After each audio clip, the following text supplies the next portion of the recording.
All right, welcome back on this Thursday evening, almost through the work week. And again, that means closer to the weekend. That means closer to seeing the sunshine once again.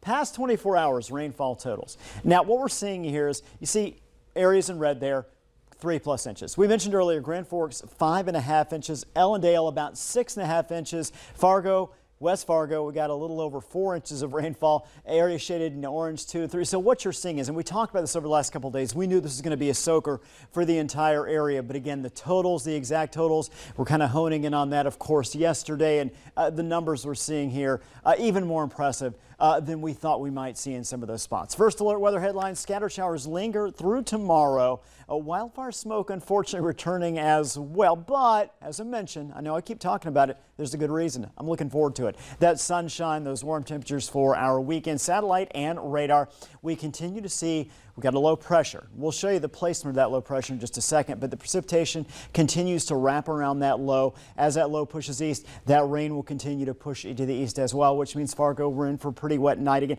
Mostly light precipitation, but it will be steady for a good portion of the evening. So where is that low? Centered right here. And again, what happens is just catches that moisture, just wraps again around. There's a definitive end to where you see the rainfall, and eventually we're going to get to that point. It's going to take time because of slow movement of this low pressure. So first alert forecast heading into the overnight hours. You see the rain picking up. Grand Forks, you see Fargo just kind of hanging in there. Areas west as well. Then we start to see tomorrow morning a little bit more of that focused in northwest Minnesota.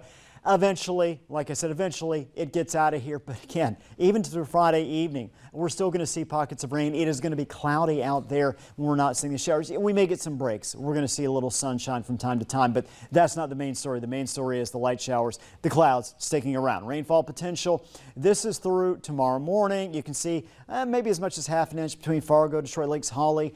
Could get about ½ an inch, and you head down toward Fergus Falls.